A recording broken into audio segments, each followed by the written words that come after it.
Hello नमस्कार दोस्तों, स्वागत है आप सभी लोगों का सीडीपीजी वाला पे। मेरा नाम है योगेश लानकर, आपका हिस्ट्री का एजुकेटर। आपके लिए एक बहुत ही ज्यादा इंपॉर्टेंट अपडेट लेके आया हूं।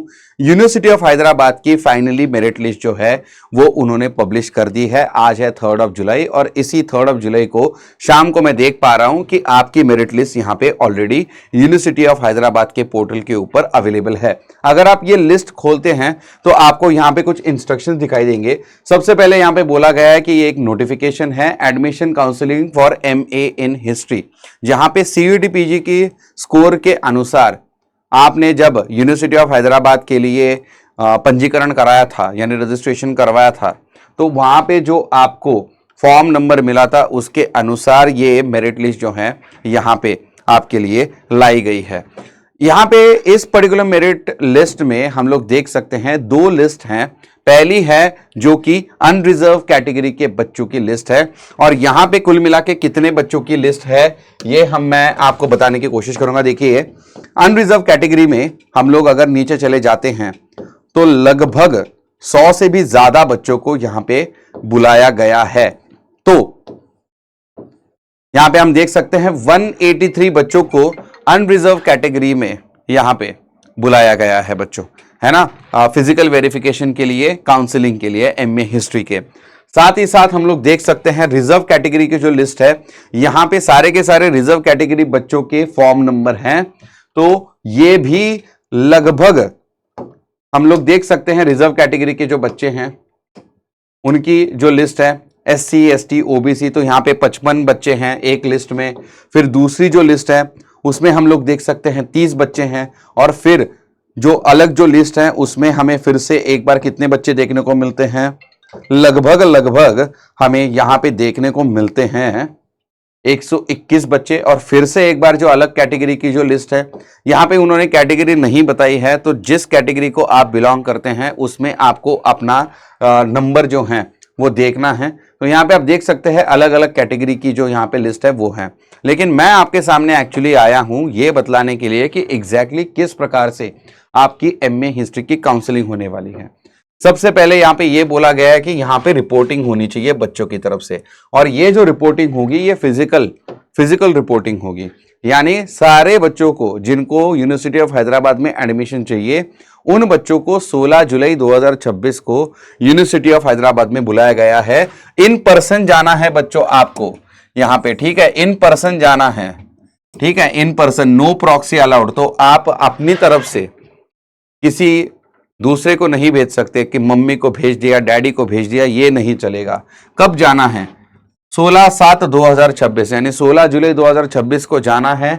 9/15 को सुबह पहुंचना है। कहां पे पहुंचना है? Centre for integrated studies south campus university of Hyderabad, ये एड्रेस उन्होंने यहां पे देके रखा है। यहां पे जाके आपको एडमिशन मिलेगा। एडमिशन जब आप लेने जा रहे हो तब कौन से डॉक्यूमेंट्स आपको साथ में लेके जाने हैं ये भी उन्होंने बताया है। वैसे देखा जाए तो कुछ टाइमिंग्स दिए हैं, 9:15 को रिपोर्टिंग करनी है, 9:15 से लेके 10 बजे तक आपकी अटेंडेंस ली जाएगी और 10:15 को आपकी काउंसलिंग प्रोसेस वो स्टार्ट कर देंगे। अगर हम डॉक्यूमेंट्स की बात करते हैं बच्चों तो यहां पे आपको 10th का आपका डिग्री 10th का सर्टिफिकेट लेके जाना है। अब बहुत सारे बोर्ड्स में पासिंग सर्टिफिकेट अलग होता है, मार्कशीट अलग होती है, दोनों लेके जाना है। 12th का भी वही हाल है, अगर पासिंग और मार्कशीट अलग अलग है दोनों लेके जाओ, ठीक है। साथ ही साथ बैचलर का डिग्री सर्टिफिकेट, बैचलर के सारे मार्कशीट्स, सीयूईटी पीजी का आपका स्कोर कार्ड, ठीक है। साथ ही साथ आपका यूनिवर्सिटी ऑफ हैदराबाद का एडमिशन एप्लीकेशन, जो आपने इस पर्टिकुलर वेबसाइट के ऊपर फॉर्म भरा था ना, वो application form, recent passport size photograph, Aadhaar card की copy, signed medical declaration, affidavit वगैरह वगैरह, जो कि है आपके एनेक्सर 1 से लेके एनेक्सर 5, जो कि इस पर्टिकुलर वेबसाइट के ऊपर अवेलेबल होंगे। तो इसमें आपका एंटी रैगिंग वाला वगैरह जो एफिडेविट होता है वो वगैरह होता है, वो सारे के सारे एफिडेविट भी आपको भर के लेके जाने हैं। मेरी मानो हर एक एफिडेविट को कम से कम 2 बार भर के लेके जाओ, ठीक है।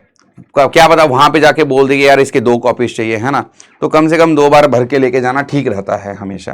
कैटेगरी सर्टिफिकेट वगैरह जो है आपके पास होना चाहिए, एससी एसटी ओबीसी, इनके लिए काफी ज्यादा इंपॉर्टेंट है।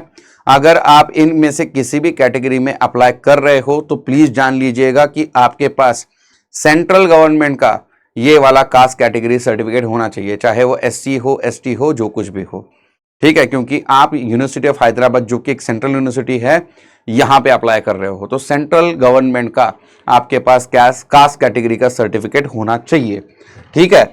ये काफी इंपॉर्टेंट है। यहाँ पे उन्होंने बोला है कि भाई साहब अगर आपके पास प्रिस्क्राइब्ड फॉर्मेट में आपके सर्टिफिकेट नहीं होंगे कास्ट कैटेगरी के वगैरह, तो वहीं पे आपका कैंडिडेचर पूरी तरीके से खारिज किया जा सकता है, ठीक है। स्पेसिफिक इंस्ट्रक्शंस दिए गए हैं फिर OBC non creamy layer certificate वालों को और ईडब्ल्यूएस कैंडिडेट्स को, ठीक है। तो इनको क्या बोला गया है कि government of India format issued on और आफ्टर 1 अप्रैल आपके पास होना चाहिए। तो चाहे आपका ईडब्ल्यूएस का सर्टिफिकेट हो, चाहे आपका ओबीसी नॉन क्रीमी लेयर का सर्टिफिकेट हो, ये दोनों के दोनों सर्टिफिकेट 1 अप्रैल 2024 के बाद का आपका ओबीसी नॉन क्रीमी लेयर होना चाहिए, और अगर ईडब्ल्यू सर्टिफिकेट है तो वो 1 अप्रैल 2026 के बाद का होना चाहिए।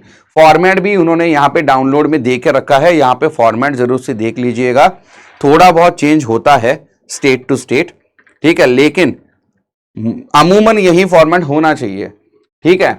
तो ये दो चीजें हैं 1 अप्रैल 2024 for OBC non creamy layer candidates and EWS candidates के लिए सर्टिफिकेट इशूड ऑन और आफ्टर 1 अप्रैल 2026, ये बोला गया है। अगर हम पेमेंट ऑफ फीस की बात करते हैं तो जिस दिन आपका यूनिवर्सिटी ऑफ हैदराबाद में एडमिशन होगा उसी दिन आपको पेमेंट करनी पड़ेगी। तो आपको यहां पे बोला गया है 7,650 रुपए की फीस है पहले सेमेस्टर की, वो आपको वहां पे तुरंत सबमिट करनी है। तो 16 तारीख को एडमिशन लेने के तुरंत बाद आपको ये फीस पे करनी है। तो कम से कम आपके पास फीस पे करने के लिए इतने पैसे होना जरूरी है, ठीक है। लेकिन अगर आप फिजिकली हैंडीकैप्ड कैंडिडेट है तो आपको 5,120 रुपए की फीस लगेगी, बाकी सबको 7,650 की है। एसटी कैंडिडेट्स के लिए थोड़ी कम फीस है, लेकिन उसके लिए जो क्राइटेरियाज है वो अलग है, वो तेलंगाना स्टेट वाले एसटी कैंडिडेट्स के लिए है। खैर आगे बढ़ते हैं। कॉन्सिक्वेंशियल जो वैकेंसीज रहती हैं, जहां पे बहुत सारे बच्चे अपने सीट को विड्रॉ कर लेते हैं, या फिर कई बार बहुत सारे बच्चों को बुलाने के बावजूद ज्यादातर बच्चों के डॉक्यूमेंट सही ना होने के कारण किसी को भी एडमिशन नहीं दिया जा सकता। तो ऐसे में जो वैकेंसीज बचती हैं उनको कॉन्सिक्वेंशियल वैकेंसीज बोलते हैं, जो as a consequence of not filling up the seats, ये कॉन्सिक्वेंशियल वैकेंसीज यहां पे आ जाती है, ठीक है। They occur due to withdrawal of seats और cancellation of admission for various reasons, ठीक है। तो यहां पे देखिए, यहां पे बोला गया है they will be filled with the next eligible candidate in order of merit in the respective category who have reported and signed the attendance sheet on the day of admission counseling। तो उन लोगों को फिर मौका दिया जाएगा, ठीक है। Candidates those who have not signed the attendance sheet will not be considered. तो आपको यूनिवर्सिटी ऑफ हैदराबाद में जाके अटेंडेंस शीट को जरूर साइन करना है, भले ही उस दिन आपका एडमिशन हो ना हो, लेकिन बाद में अगर किसी ने विड्रॉ कर लिया और सीट वेकेंट हो जाती है तो सबसे पहले आप ही को प्रेफरेंस मिलेगा। तो ऐसे में अटेंडेंस शीट को जरूर से साइन कीजिएगा, ठीक है।